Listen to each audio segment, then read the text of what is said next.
수요 경건의 시간입니다. 이 시간도 기도하고 경건에 시작하도록 하겠습니다. 이 시간도 성삼일체 하나님께만 영광과 존귀와 감사와 찬양을 올려드립니다. 주일 지난 3일간도 하나님께서 친히 자기 백성의 삶을 인도하여 주시오며 4월 첫째 주일 지나 수요일에 변함없이 경건의 시간을 갖도록 우리 삶을 연장하여 주신 은혜를 참으로 감사합니다. 하나님의 말씀을 깨닫고 또한 그 교훈을 삶에 바르게 적용하고 순종하여서 하나님 앞에서 늘 거룩하게 구별되는 삶을 살기를 원합니다.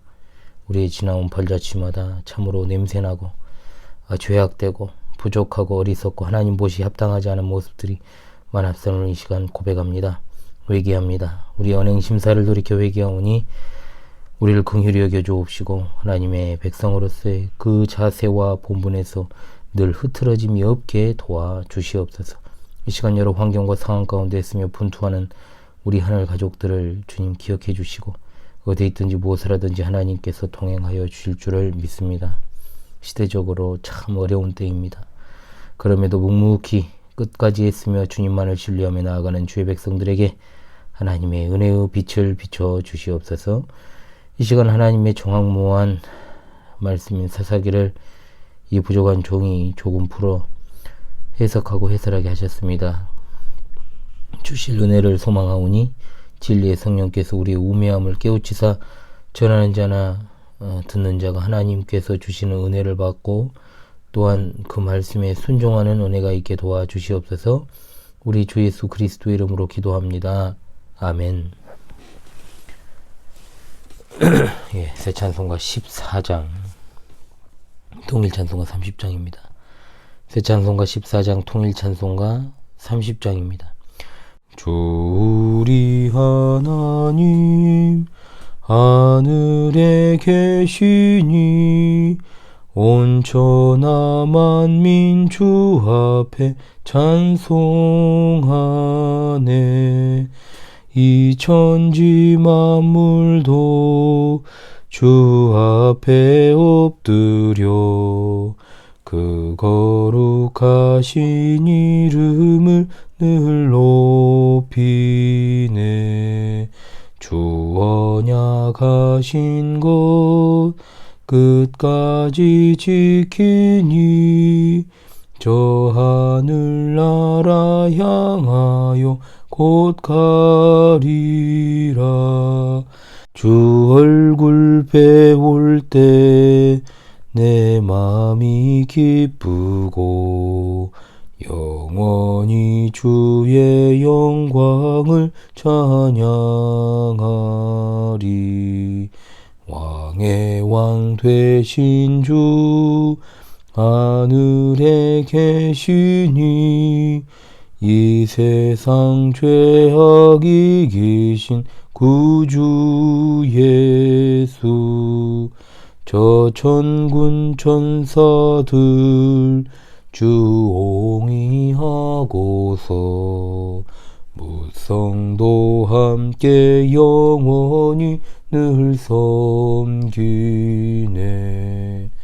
성삼위일체께 승리한 무리들 다 기쁜 소리 높여서 감사드려. 창조주 하나님 내 주님 되시니 주 앞에 나도 엎드려 경배하네. 아멘.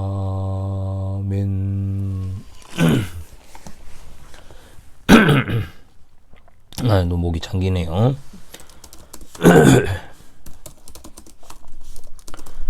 예, 밖에는 지금 단비가 내리고 있습니다. 하나님께서 정말 시의적절한 아주 중요한 단비를 내려주고 계십니다. 예, 하나님 말씀 계속 이어서 보도록 하겠습니다. 사사기 이제 거의 끝물이죠. 예, 사사기 거의 끝나갑니다. 20장 오늘은 12절로 28절까지 말씀입니다. 사사기 20장 12절로 28절까지의 말씀이 되겠습니다. 제가 낭독하지요. 이스라엘 지파들이 베냐민 온 지파의 사람들을 보내어 두루 다니며 이르기를 너희 중에서 생긴 이 악행이 어찌 됨이냐. 그런즉 이제 기브아 사람들 곧 그 불량배들을 우리에게 넘겨 주어서 우리가 그들을 죽여 이스라엘 중에서 악을 제거하여 버리게 하라. 나 베냐민 자손이 그들의 형제 이스라엘 자손의 말을 듣지 아니하고 도리어 성읍들로부터 기브아에 모이고 나가서 이스라엘 자손과 싸우고자 하니라. 그때 그 성읍들로부터 나온 베냐민 자손의 수는 칼을 빼는 자가 모두 26,000이요 그 외에 기브아 주민 중 택한 자가 700명인데 이 모든 백성 중에서 택한 700명은 다 왼손잡이라 물매로 돌을 던지면 조금도 틀림이 없는 자들이더라. 베냐민 자손 외에 이스라엘 사람으로서 칼을 빼는 자의 수는 40만 명이니 다 전사라. 이스라엘 자손이 일어나 베델에 올라가서 하나님께 여쭈어 이르되 우리 중에 누가 먼저 올라가서 베냐민 자손과 싸우리이까 하니 여호와께서 말씀하시되 유다가 먼저 갈지니라 하시니라. 이스라엘 자손이 아침에 일어나 기브아를 대하여 진을 치니라. 이스라엘 사람이 나가 베냐민과 싸우려고 전열을 갖추고 기브아에서 그들과 싸우고자 하매 베냐민 자손이 기브아에서 나와서 당일에 이스라엘 사람 22,000명을 땅에 엎드려뜨렸으나 이스라엘 사람들이 스스로 용기를 내어 첫날 전열을 갖추었던 곳에서 다시 전열을 갖추니라. 이스라엘 자손이 올라가 여호와 앞에서 저물도록 울며 여호와께 여쭈어 이르되 내가 다시 나아가서 내 형제 베냐민 자손과 싸우리이까 하니 여호와께서 말씀하시되 올라가서 치라 하시니라. 그 이튿날에 이스라엘 자손이 베냐민 자손을 치러 나아가매 베냐민도 그 이튿날에 기브아에서 그들을 치러 나와서 다시 이스라엘 자손 18,000명을 땅에 엎드려뜨렸으니 다 칼을 빼는 자였더라. 이온 이스라엘 자손 모든 백성이 올라가 베델에 이르러 울며 거기서 여호와 앞에서 앉아서 그날이 저무도록 금식하고 범죄와 화목제를 여호와 앞에 드리고 이스라엘 자손이 여호와께 물으니라. 그때에는 하나님의 언약궤가 거기 있고 아론의 손자 엘르아살의 아들 비느하스가 그 앞에 모시고 섰더라. 이스라엘 자손들이 여쭈기를 우리가 다시 나아가 내 형제 베냐민 자손과 싸우리이까 말리이까 하니 여호와께서 이르시되 올라가라. 내일은 내가 그를 내 손에 넘겨주리라 하시는지라. 아멘. 예, 사사시대의 도덕적 부패사에 관한 고발 5번째 시간이 되겠습니다. 벌써 5번째네요. 신중하지 않은 이스라엘 총회의 결정 내용과 전쟁의 양상입니다. 베냐민 지파에 속한 기브아를 이제 치기로 했죠. 사실 이스라엘 총회는 기브아 거민들을 치는 일에 신중할 필요가 있습니다. 레위인 이야기만 듣지 말고 먼저 고소당한 당사자들인 기브아 거민들과 베냐민 지파 이야기를 들을 필요가 있었던 것이죠. 사실을 조사하고 증거를 수집해서 증인들의 이야기를 들어보면서 처리를 해야 했음에도 그렇게 하지 않았습니다. 이스라엘이라는 나라 자체가 이미 분열이 된 상태였기 때문에 오랜만에 모여서 정말 이처럼 단합이 된 사건이 벌어지니까 셋불도 이제 당김에 빼라는 식으로 처리하려고 한 거예요. 결국 일방적으로 기브아를 치기로 하고 베냐민 지파에게 그들을 내어놓으라고 일방적으로 통보합니다. 그런데 베냐민은 그것을 들어보지 않고 귀를 기울이지 않습니다. 도리어 각 성읍에서 기브아에 모여 이스라엘과 싸울 준비를 해버리죠. 비록 이스라엘 총회가 성급한 결정을 내린 것도 잘못입니다만 사실을 알아보지 않고 기브아 거민을 무조건적으로 보호하려고 한 베냐민 지파도 잘못입니다. 또한 주제넘게 한 지파에 불과하면서도 이스라엘 전체 지파와 싸우려고 한 것도 굉장히 도를 넘어선 처사라고 볼 수 있지요. 이스라엘 총회가 싸울 수 있는 전사 40만 명이 모인 데 반해 베냐민은 26,000명이었고 거기에 기브아 거민 700명이 더 있었습니다. 그들은 행동에 옳고 그름이 아니라 그저 전에 우리가 기드온의 아들이었던 아비멜렉 사건 잘 기억하시지요?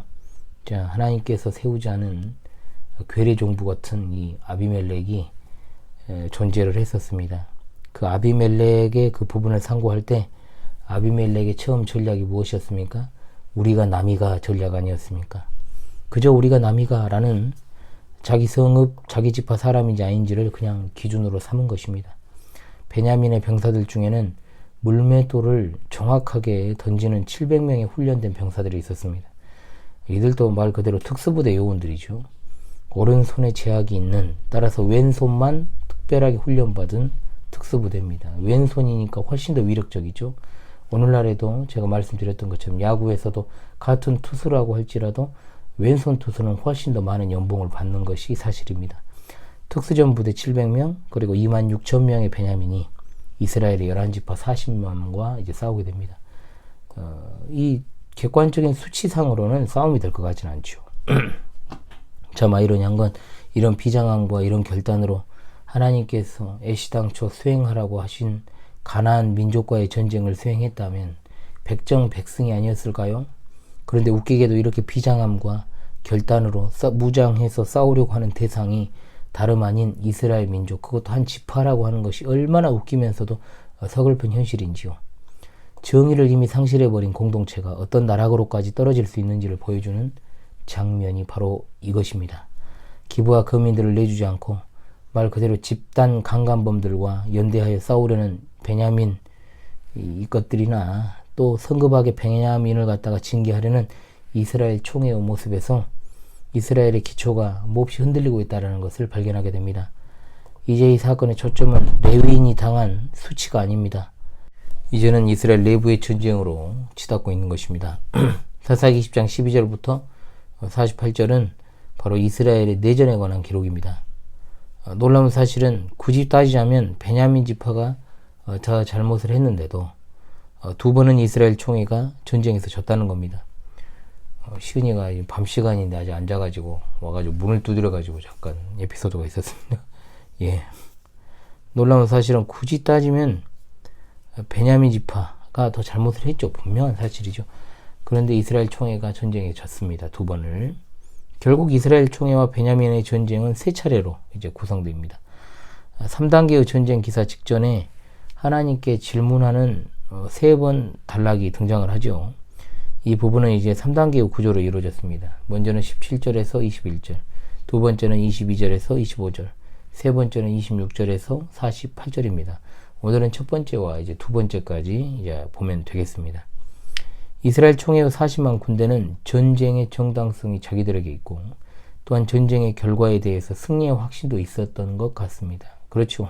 질 거라고 생각을 했겠습니까? 이것은 그들이 18절에 여호와께 질문한 것에 잘 드러납니다. 승리의 여부를 묻는 것이 아니라 누가 먼저 싸울까요? 라고 묻습니다. 그러니까 하나님께서 유다가 올라가라고 하지 않습니까? 첩이 유다 지파였죠. 그래서 유다 지파가 올라가라 한 게 아닌가 싶습니다. 그런데 하나님의 응답에는 승리의 약속은 없습니다. 분명히. 사실 이스라엘이 절대로 객관적인 수치상으로나 전력상으로 질 것 같지 않은 상황임에도 이상한 느낌을 지울 수가 없습니다. 놀랍게도 첫 번째 전투에서 이스라엘이 무려 22,000이 전사하고 참패를 당해버립니다. 분명 하나님께 질문하고 응답을 받았는데도 불구하고 왜 졌을까요? 자, 여러분, 그들의 태도를 봅시다. 이미 싸우기로 정해놓고 그들은 누가 먼저 올라가야 되냐라고 물었습니다. 그들의 태도는 이것 자체가 문제입니다. 평소에는 하나님의 인도하심을 따라 살지도 않았던 자들이 자신이 제멋대로 정한 것에 하나님만 걸고 넘어지면서 그저 승인만 받으려고 생각하는 태도가 문제인 거죠. 하나님의 인도하심을 받으려면 언제나 하나님 말씀에 의지하고 말씀으로 인도함을 받는 경험 가운데 살아가야 됩니다. 그런 것은 전혀 없는 사람이 갑자기 어떤 일이 생기니까 인도함을 받겠다라고 하는 태도는 온당하지 않고 세상 기준으로 봐도 상식적이지가 않습니다. 우리는 늘 하나님과의 관계에서 먼저는 주인과 종의 관계임을 잊어서는 안 됩니다. 그러나 이스라엘 백성은 일상의 삶에서 하나님의 인도를 받기보다 계획을 짜놓고 그저 공허한 의식으로 여호와께 질문을 던집니다. 첫 번째 질문을 던질 때 성경 본문에 아무런 긴장감도 전달이 되지 않습니다.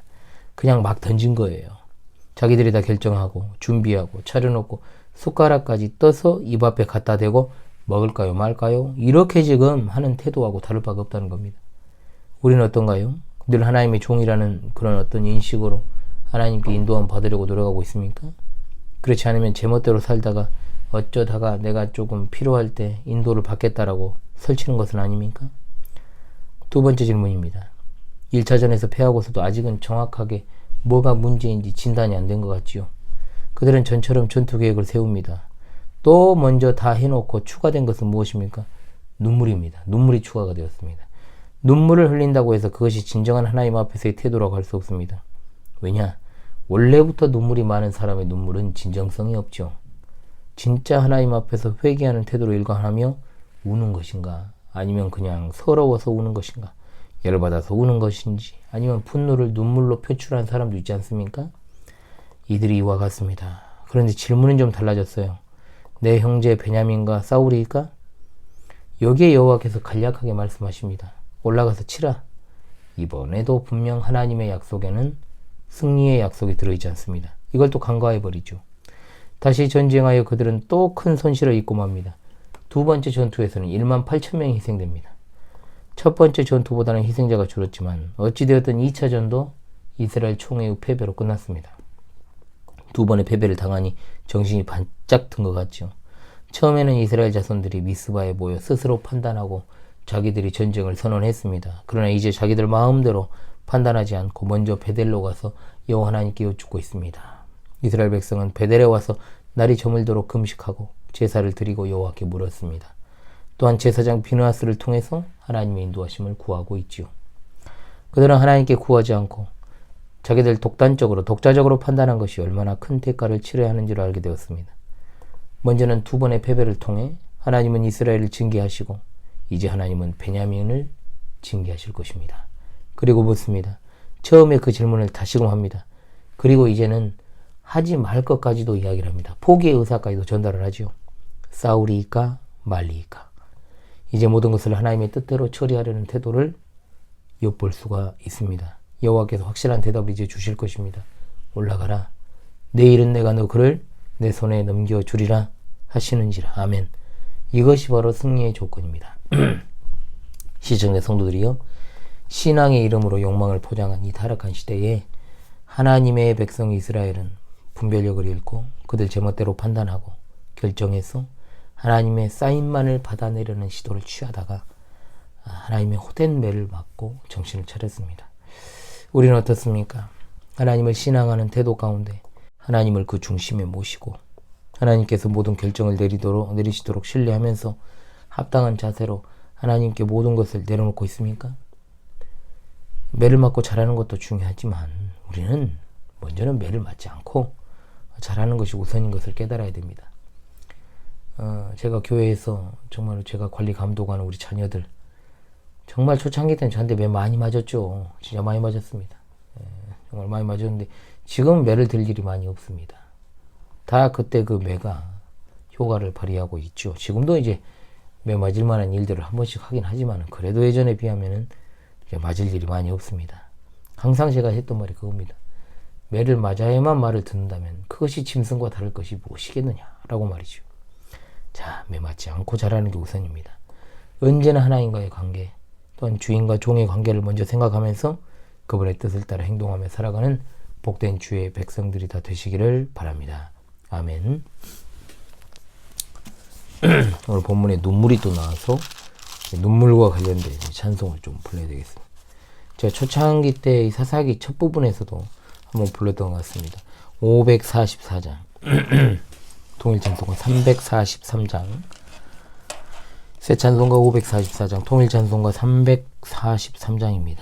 울어도 못하네 눈물 많이 흘려도 겁을 없게 못하고 죄를 씻지 못하니 울어도 못하네 십자가에 달려서 예수 고난 당했네 나를 구원하시리 예수밖에 없네 힘써도 못하네 말과 뜻과 행실이 깨끗하고 착해도 다시 나게 못하니 힘써도 못하네 십자가에 달려서 예수 고난 당했네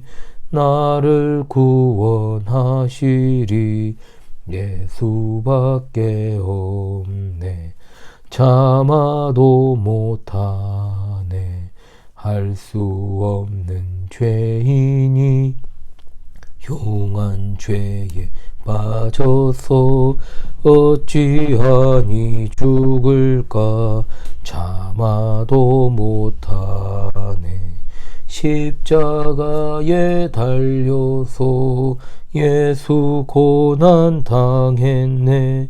나를 구원하시리 예수밖에 없네. 믿으면 되겠네. 주 예수만 믿어서 그 은혜를 힘입고 오직 주께 나가면 영원 삶을 얻네. 십자가에 달려서 예수 고난 당했네. 나를 구원하시리 예수밖에 없네. 아멘. 광고 좀 드립니다. 예, 벌써 4월이 밝고 첫 주일을 보낸 이후에 수요일입니다. 4월 5일 청명이죠. 정말 하나님께서 어제부터 이제 단비를 주십니다. 비 소식이 있어가지고 이번 주에 원래 산행을 좀 계획을 했다가 이제 다음 주를 미뤘습니다. 그래서 다음 주에는 드디어 한번 진짜 오랜만에 한번 밖에 나갔다 오려고 지금 하고 있습니다. 마침 또 봐주신다는 분이 있어가지고 시은이를요. 그래가지고 제가 믿고 갔다 올 수 있을 것 같아가지고 또 간만에 또 산에 또 갔다 가서 좋은 영상 많이 제가 담아서 가져오도록 하겠습니다. 예, 주님의 평강이 가득한 나날들 되시지요. 남은 한 주간도 변함없이 하나님께 영광을 돌리십시오. 4월은 참 좋은 달입니다. 하나님의 은혜 가운데 이 봄을 여러분 마음껏 만끽하시기를 바랍니다. 늘 영육간에 강건하시기 바라고요. 일교차가 큰 가운데 건강에 극히 주의하시기를 바라겠습니다. 사사기가 어느덧 이제 막바지입니다. 여러분 보시면 알겠습니다만 이제 2번만 더 하면 끝납니다. 2번만 더 하면 끝나면 4월 중에 끝나고 다음 주에 그럼 사사기에 이어서 수요일엔 이제 구약을 계속해서 보겠습니다. 다음에 볼 구약 본문은 에스더서가 되겠습니다. 짧지만 우리가 에스더서를 통해 받을 교훈은 참 많습니다. 여러분 기대해 주시기 바라고요. 금요 강설 레위기는 아직 좀 남았습니다. 레위기가 끝나면 신약 성경 중에 한 권을 강설할 것입니다. 때가 되면 또 금요 경건의 시간에 광고를 그렇게 드리도록 하지요. 주위를 둘러보면 참 어려운 상황의 연속입니다. 세상이 이렇게 악해지고 또 이렇게 험악해지는 것은 우리 주님이 오실 때가 점점 다가오기 때문이라는 것을 여러분 잊지 마십시오. 인간이 얼마만큼 정말 하나님을 외면하고 하나님을 살아계신 하나님을 대적할 수 있는지에 대해서 우리는 그 끝을 보게 될 것입니다. 그러나 하나님의 신실한 백성들은 끝까지 신앙의 절개를 지키고 굴복하지도 않고 타협하지 않으면서 앞으로 전진하며 나아갈 것입니다. 여러분, 자 그럼 기도하고요. 남은 한 주간 잘 보내시길 바라며 수요 경건회를 기도로 마치도록 하겠습니다. 기도하겠습니다. 우리 하나님 참으로 감사합니다. 하나님을 우리 중심에 모시고 하나님께서 모든 결정을 내리시도록 신뢰하며 합당한 자세로 하나님께 모든 것을 내려놓기를 원합니다. 채찍을 맞고 자라기보다 하나님의 뼈아픈 채찍을 맞지 않고 자라는 것이 우선되라는 것을 알고 언제나 하나님의 뜻을 따라 행동하며 살아갈 수 있게 도와주시옵소서. 오늘 하루도 마무리되어 갑니다. 남은 한 주간도 변함없이 우리와 우리에게 속한 모든 지체들을 기억해 주시사 곤고한 상황 그리고 환경을 마주하더라도 하나님의 귀한 뜻과 사명을 수행하는 일에 있어 흔들림이 없게 하시며 하나님의 함께 하심과 또 하나님이 주시는 말씀에 있어 늘 깨어 말씀을 순종할 수 있게 도와주시옵소서. 이 밤에도 주의 백성들에게 평안한 쉼을 주시길 원합니다. 밝은 새 아침을 또한 열어 주옵시고 남은 한 주간의 삶 가운데서 늘 함께하여 주시기만을 원합니다. 어려운 삶과 환경 그리고 병상에서 사투하고 있는 우리 성도들을 특별히 어루만져 주옵시고 이들의 삶의 애환과 고통을 살피사 위로하시며 회복하시고 또한 늘 평안하게 하여 주옵소서. 잃어버린 양들이 있습니다. 방황하는 양들이 있습니다. 주님 품 안에서 위로와 평안을 누리고 저 천국에 대한 소망으로만 살아갈 수 있게 도와주시옵소서. 특히 어린 자녀들을 이 험악한 시대 하나님 품어주시고 그 마음과 삶을 늘 지켜주실 줄로 믿습니다. 다시 오실 우리 주 예수 그리스도 이름으로 간절히 기도하옵나이다. 아멘.